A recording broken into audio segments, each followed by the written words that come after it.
سلامونه ملګرو، زه ورور راغیم او تاسو ته د یوې نوې ویډیو سره راغلی یم. ملګرو، نن به تاسو سره د کروشیا د جادویي جهیلونو په اړه باندې معلومات خپاره کړو. که پر ځمکه داسې ځای وي چې د شاپیریانو نړۍ ورته ویل کېدلی سي، نو هغه د کروشیا د پلیتویتسا د جهیلونو ملي پارک دی. دا پارک چې شاوخوا 300 مربع کیلومتره پراخوالی لري، یوازې یو عادي طبیعي ځای نه دی، بلکې د اوبو، ډبرو او ځنګلونو یو جادویي یووالی دی. دلته 14 جهیلونه موجود دي چې یو له بل سره نښتي دي او د دوی ترمنځ بهیدونکي بې شمېره چینې یو خوب غوندې منظر جوړوي. د دې جهیلونو اوبه کله شنې ښکاري، کله فیروژه‌یي او کله ژورې شنې یا نیلي، لکه طبیعت چې خپله له رنګونو سره لوبې کوي. ساینسپوهان وایي چې دا رنګونه ځکه تل بدلیږي چې په اوبو کې موجود منرالونه د لمر وړانګې او د چینې ډبرې یو له بل سره تعامل کوي.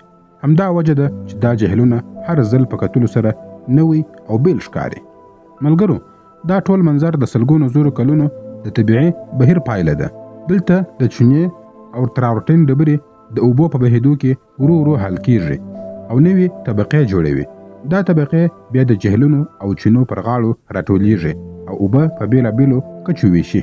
دلته نو تاسو د وخت د ځواک او ژورتیا په اړه باندې فکر وکړئ، څنګه یې له عادي ډبرو او روانو اوبو څخه دومره ښکلې زینې جوړې کړې دي. کله چې دلته د چینو اوبه له لوړو ځایونو څخه راتویږي او د لمر په رڼا کې وځلیږي، داسې احساس کیږي لکه د اوبو ملغلرې چې په هوا کې خورېږي.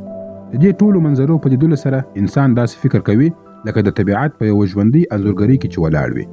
خو ملګرو، د پلیتویتسا جهیلونه یوازې د خپلې ښکلا له امله نه دي مشهوره، بلکې دا د طبیعي تنوع یو لوی خزانه هم ده. دلته په ژور ځنګلونو کې وحشي خرسونه، لیوان، لینکس یعنې وحشي پیشوګانې او سلګونه ډول مرغان ژوند کوي. د دې جهیلونو او چینو پر غاړو داسې نادرې بوټي شنه دي چې یوازې په همدې سیمه کې موندل کیږي. د همدې ارزښت له امله یونیسکو دا ځای د نړۍ د میراث په توګه اعلان کړی دی. کله چې انسان دلته راسي، نو پوهیږي چې د ځمکې هر کونج یوازې یو ښکلی منظر نه دی، بلکې یو ژوندی سیستم دی چې په کې هره ونه، هر ژوی او د اوبو هر څاڅکی له یو بل سره تړلي دي. د سیلانیانو لپاره دا ځای له خوب څخه کم نه دی. کله چې ته د لرګیو پر لارو روان یې او د جهیلونو له منځ څخه تېرېږې، نو په هر ګام کې نوې منظره وینې. یو ځای د آرام جهیل شینوالی، شنې اوبه د اسمان انځور ښیي، بل ځای د افشار غږ هر لور ته خپور وي. د موسمونو په بدلیدو سره دا پارک هم نوې بڼه خپلوي.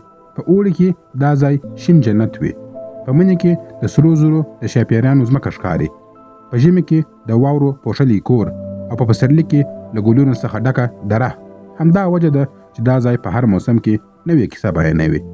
د پلیتویتسا ملي پارک یوازې د کروشیا ویاړ نه دی، بلکې د ټولې ځمکې له هغو معجزو څخه دی چې انسان ته د طبیعت عظمت ورپه یادوي. دا ځای موږ ته دا درس راکوي چې که انسان هر څومره ودانۍ جوړې کړي، اصلي جادو د طبیعت په لاس کې دی. هر څوک چې دلته راځي همدا یو فکر کوي، آیا دا ځمکه رښتیا هم دومره ښکلې ده که موږ بلې نړۍ ته راغلي یو؟ تاسو هم خپل نظرونه په کمنټ کې راسره شریک کړئ، ویډیو لایک او شیر کړئ او زموږ یوټیوب چینل هم سبسکرایب کړئ. تر بلې ویډیو پورې مو الله مل شه. مننه.